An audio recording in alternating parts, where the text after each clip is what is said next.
नमस्कार दोस्तों, स्वागत है आप सभी का एक बार फिर से आपके अपने YouTube चैनल पर। आज की बड़ी खबरें और मुख्य समाचार आप सभी के लिए लेकर आए हैं। जी हां, इंडिया गठबंधन की नई रणनीति सामने निकल के आई है। आखिर किस प्रकार बनेगी सरकार, जानेंगे पूरी अपडेट। बड़ी खबर इसी वीडियो में। आगे राहुल गांधी का आया है बड़ा बयान। वही दूसरी तरफ अगर आप भी मानते हैं कि राहुल गांधी की लोकप्रियता में जबरदस्त इजाफा देखने को मिला है तो एक लाइक वीडियो को जरूर कीजिएगा। पहली बड़ी खबर की ओर चलते हैं, जहां पर आपको बताते चले इस समय की ब्रेकिंग न्यूज आ रही है। इस समय की एक ताजा बड़ी खबर निकल के आ रही है। बीजेपी से नाराज हैं नीतीश कुमार। आप सभी को बताते चलें, सरकार गठन को लेकर सभी तैयारी पूरी है, लेकिन लगता है ऐन वक्त पे यहाँ पे बड़ा उलटफेर देखने को मिल सकता है। बीजेपी रखेगी भारी भरकम मंत्रालय, सहयोगियों से उम्मीदें कम करने को कहा गया। जी हाँ, नीतीश कुमार ने बुलाई आपात बैठक, बड़ा फैसला संभव।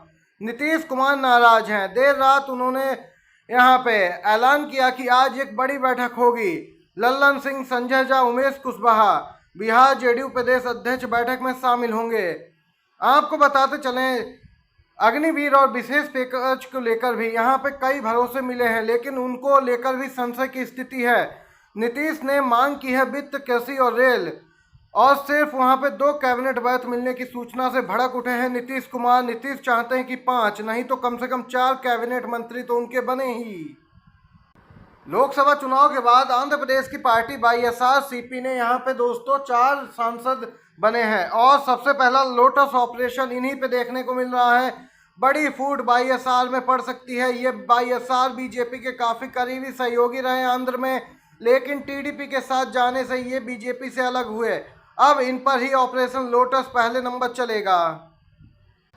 वहीं आपको बताते चलें, इस समय की ताजा ब्रेकिंग न्यूज निकल के आ रही है। अनोखा चुनाव आयोग है। जी हां, अपने देश का चुनाव आयोग बिल्कुल अलग कार्य करता है। भले ही किसी ने ध्यान नहीं दिया हो, मतगणना खत्म हो गई हो, गिनती पूरी हो गई हो, तब यहाँ पे 7वें दौर का टर्नआउट यहाँ पे चुनाव आयोग ने 6 जून को जारी किया। वोटिंग परसेंटेज यानी 7वें जून का नतीजों के बाद जारी किया गया 6 जून को, जबकि यहाँ पे मतगणना और परिणाम ही 4 जून को आ गए। देख सकते हैं, ये चुनाव आयोग है भारत का, और यहाँ पे इन्होंने बताया कि 7वें चरण में 63.88% मतदान हुआ था। वहीं आपको बताते चले, संघ प्रचारक यशवंत देशमुख का बड़ा बयान सामने निकल के आया है। बीजेपी की मंशा जाहिर कर दी। यशवंत देशमुख बोल रहे हैं कि बीजेपी को 2026 के अंत में दोबारा चुनाव में जाना चाहिए, क्योंकि गठबंधन दल वन नेशन वन इलेक्शन और यूसीसी लागू नहीं होने देंगे। जी हां, ये ताजा बड़ी खबर निकल के आई है। आखिर बीजेपी की मंशा जो है वह पूर्ण बहुमत की थी कि हमारी पूर्ण बहुमत की सरकार होगी तो हम जो मन होगा वह करेंगे, वह बिल लाएंगे, कानून बनाएंगे, लेकिन गठबंधन दल अब यहाँ पे उनकी हर बात पे तो राजी होने से रहे। इनका मेन उद्देश्य है वन नेशन वन इलेक्शन, जिससे कि अगर व्यक्ति यहाँ पे बीजेपी को लोकसभा चुनाव में वोट देने गया तो विधानसभा चुनाव में भी बीजेपी को ही वोट दे देगा और राज्य में भी इनकी सरकार बन जाएगी। इन्होंने यहाँ पे स्पष्ट है कि यूसीसी ये लागू करना चाहते, लेकिन अब यहाँ पे गठबंधन की सरकार होगी तो यूसीसी लागू करना इनके लिए एक यहाँ पे कड़ी चुनौती साबित होने वाली है। तो दूसरी तरफ स्पीकर पद को लेकर भी महत्वपूर्ण अपडेट आ रही है। जैसा कि आप सभी जानते हैं, लोकसभा में स्पीकर का पद बेहद ही महत्वपूर्ण होता है। पिछली सरकार में नरेंद्र मोदी ने स्पीकर के जरिए विपक्षी सांसदों को सदन से बाहर करवाया था, अहम बिल पास करवा लिए थे। इस बार अगर टीडीपी स्पीकर पद के लिए अपना उम्मीदवार बीजेपी से अलग होकर उतारती है तो इंडिया गठबंधन को टीडीपी के उम्मीदवार का समर्थन करना चाहिए, ये आम आदमी पार्टी का कहना है। आपको बताते चलें, टीडीपी लगातार स्पीकर पद की मांग कर रही है और बीजेपी स्पीकर पद अपने पास रखना चाहती है। अगर बीजेपी ने स्पीकर पद यहां पर अपने पास रखा तो जेडीयू टीडीपी में बड़ी फूट पड़ सकती है, और यहां पे आपको बताते चलें, जिसका स्पीकर होता है सदन में उसका ही यहाँ पे मत साबित रहता है, जिस चलते यहाँ पे स्पीकर पद को लेकर काफी जंग छिड़ी है एनडीए में। वहीं इंडिया गठबंधन ने अभी भी सरकार बनाने का प्रयास नहीं किया। इसका मतलब यह नहीं है कि हम कल नहीं प्रयास करेंगे, हम सही समय का इंतजार कर रहे हैं। सीएम ममता बनर्जी का ये बड़ा बयान सामने निकल के आया है। लगातार सवाल उठ रहा था, आखिर इंडिया गठबंधन ने यहाँ पे ढिलाई क्यों बरती, लेकिन जो असली उद्देश्य है वह कुछ और है।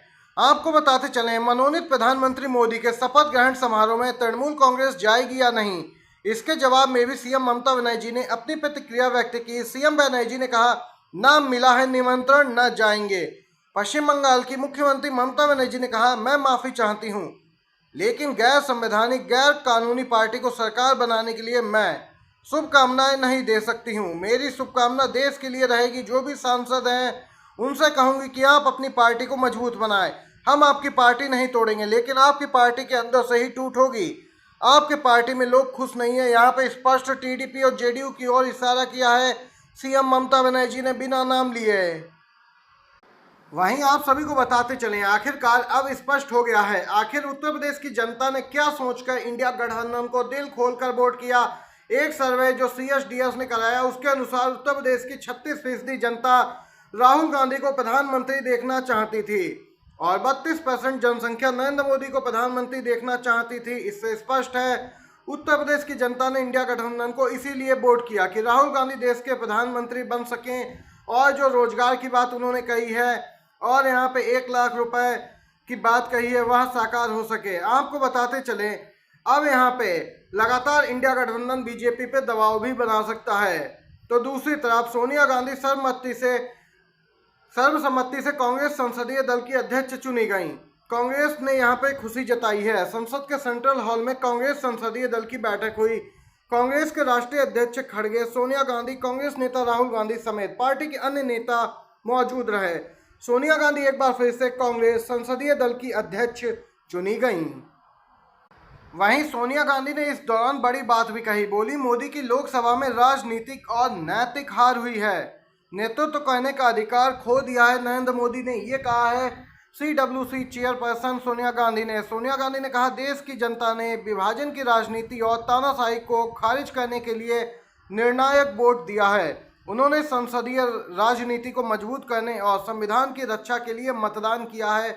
देख सकते हैं देश की जनता ने आखिर संविधान बदलने की बात कहने वालों को सबक सिखा दिया और बता दिया कि संविधान और देश की जनता से ऊपर कोई नहीं है। वहीं आप सभी को बताते चले, बीजेपी में जब से बहुमत नहीं पाया है तब से अंदर घमासान मचा है। बीजेपी के पुराने नेता तो बहुत खुश नजर आ रहे हैं।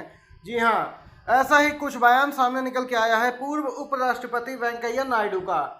आप सभी को बताते चलें उन्होंने क्या बयान दिया। उन्होंने कहा कि जनता ने जो भी बदलाव करने की इच्छा जाहिर की थी उसे बड़ी शांति से कर दिया है। वेंकैया नायडू ने कहा, मुझे उम्मीद है कि जनता ने जो भी संदेश दिया है उसे लोग समझेंगे। स्पष्ट इशारा है, जनता ने बदलाव के लिए यहाँ पे जनादेश दिया है, लेकिन कुछ लोग उसे समझना नहीं चाहते हैं।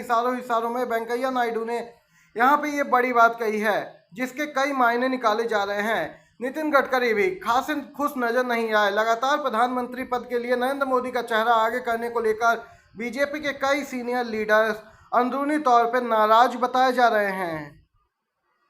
ये आज की सभी बड़ी खबरें थी, मुख्य समाचार जो आप तक पहुंचाए हैं। वीडियो देखने के लिए आप सभी का बहुत बहुत धन्यवाद। जय हिंद, जय भारत।